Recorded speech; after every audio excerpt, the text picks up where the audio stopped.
Hello. In this PowerPoint, we are going to review the features of personal narrative. So what is a personal narrative? Personal narrative should be a true story. Remember, we're talking about nonfiction narratives. And it's usually based on events from the writer's life, something that they have experienced. Writers write personal narratives about the things in their lives that are important to them or that have had some sort of impact on the way they live their life. What features do personal narratives have that we're looking for? Personal narratives should have character description, so I should know something about the people who are involved in it. There should be some sort of setting description. I should know where it's happening. There should be dialogue. If there is any sort of action or conflict happening between two people, there's usually going to be dialogue happening between those people. And there should be interesting details. If this is an important enough story for you to tell it, then make sure that you're including those details about what makes this story interesting. Personal narratives should also follow all of the plot elements that we've learned about, with beginning, middle, end. They need to have a conflict and a resolution. Again, if this is something that is important enough in your life, has been a defining moment, or has changed your life in some way, then it needs to be explained to the reader. Maybe it's not that big scale of a story. Maybe you are just writing about how frustrated you were when you went to the grocery store and they didn't have the ice cream that you wanted and you got in an argument with someone else. That's still conflict. Any story that's going to be interesting has to have conflict. Otherwise, you're just writing, I went outside and saw grass, the end.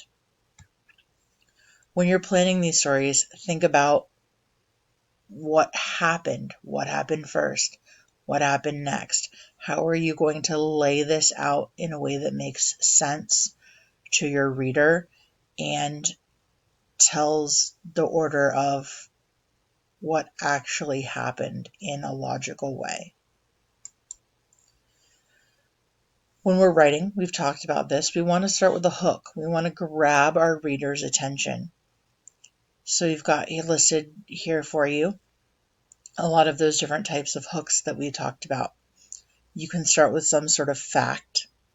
You can start with a short little personal story, or what we've often called an anecdote.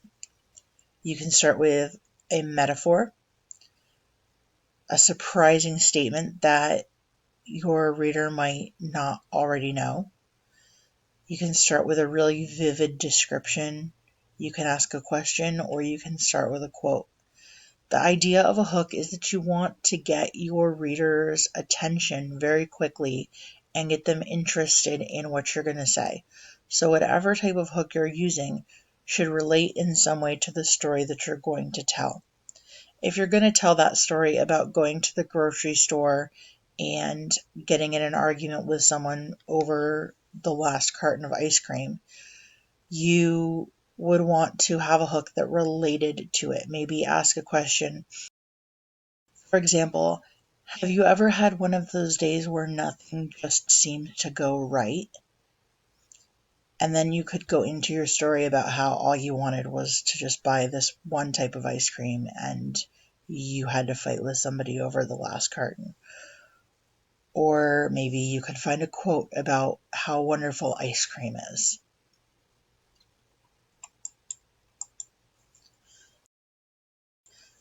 When you're talking to your friends, when you're relating things that happen to you, you're telling personal narratives all the time. You just don't think about it as the process of writing or storytelling. Some of the ideas that you could use for writing a personal narrative: your best or worst day.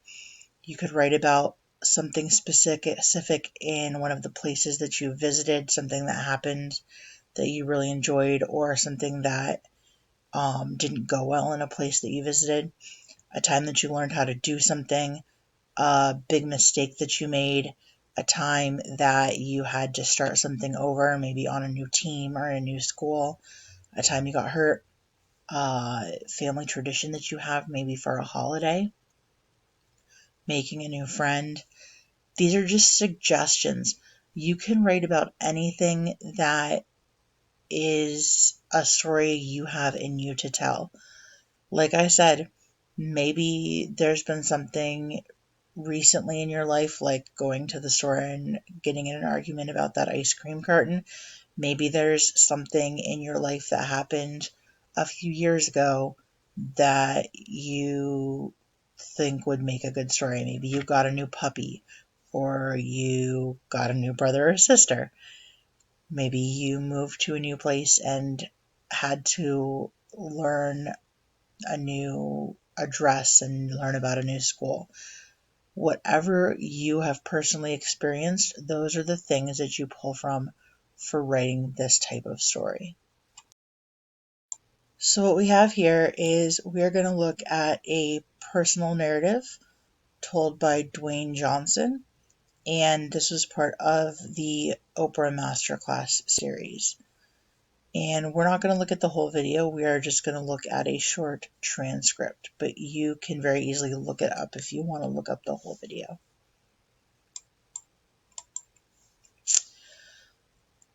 So Dwayne says, when I was 16 years old, that was the last time I was arrested, and at that time we were at an all-time low, I think, with our family.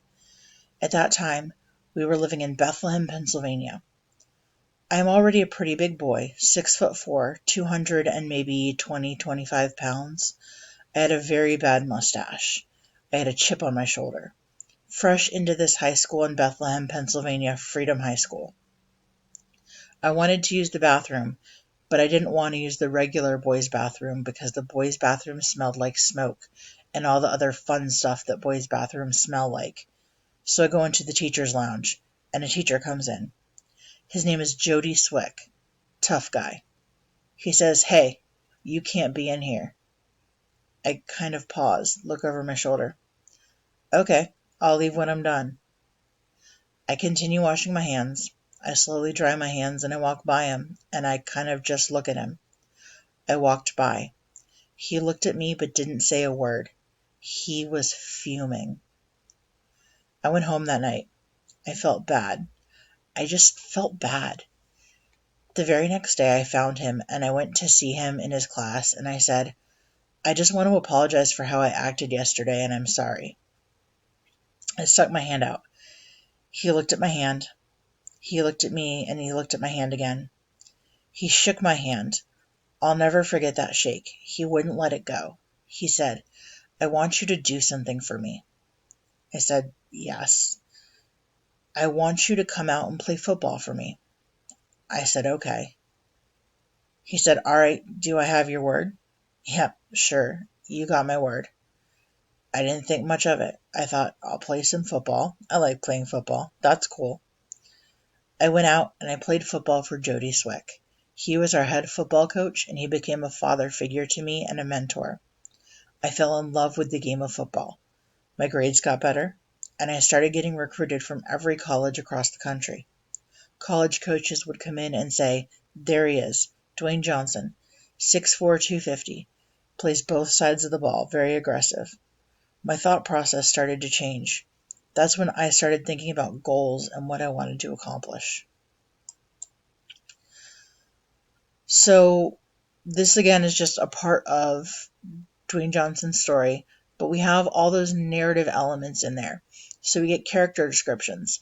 He tells us what he was like as a 16-year-old boy. 16 years old, he'd just recently been arrested, a big kind of guy with a bad mustache. And he tells us what Coach Swick is like, that he's considered a tough kind of guy. He's the football coach. He sets the story for us. He says that it's happening in Bethlehem, Pennsylvania at Freedom High School, that he is not really having a great time with his family. We get dialogue between he and Coach Swick, and we get some interesting details. And we get details about how he's feeling about himself, details about why he made the decision to go into the staff bathroom in the first place, details and descriptions about what his relationship with football and Coach Swick meant to him. When we look at the plot for this narrative, we get all of those different plot points that we've looked at. So we get the exposition, we get the character information, the setting, and then we get some background. Boy's bathroom is gross, he didn't want to go in there, so he's going to use the teacher's bathroom. We get the initiating event. What starts the conflict between he and the coach? What starts this interaction? He uses the bathroom in the faculty lounge where he's not supposed to be. Rising action. He is in there, the coach sees him. He and the coach have this interaction where he doesn't just leave. He ignores the coach, finishes doing what he's doing. So what's the climax? The climax in this case, they don't have a fight. He goes home and he thinks about what happens and he feels bad. And he almost has sort of two conflicts going on in the story. He's got the conflict going on between him and Coach Swick, but he also has like a man versus self conflict go on. He thinks about what's going on in his life and what happened between him and the coach, and he realizes, I didn't do the right thing here. I need to go back and make this right. So the climax really there is he makes this decision that he needs to go back and fix things. So then we see, moving towards our resolution, our following action, he goes back and he apologizes to Coach Swick. So he has fixed his personal conflict. He's fixed his conflict with Coach Swick now. Coach Swick asks him to play football.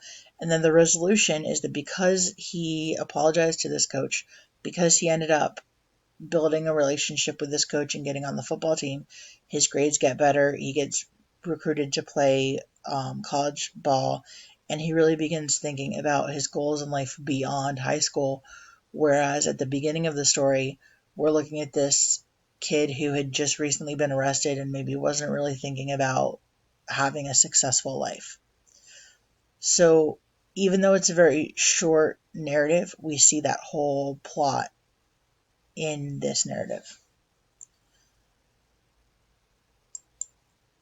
Okay, so this was just meant as a review for you guys, but hopefully this is helpful to remind you what we need to have in a nonfiction personal narrative and to help you with writing your own.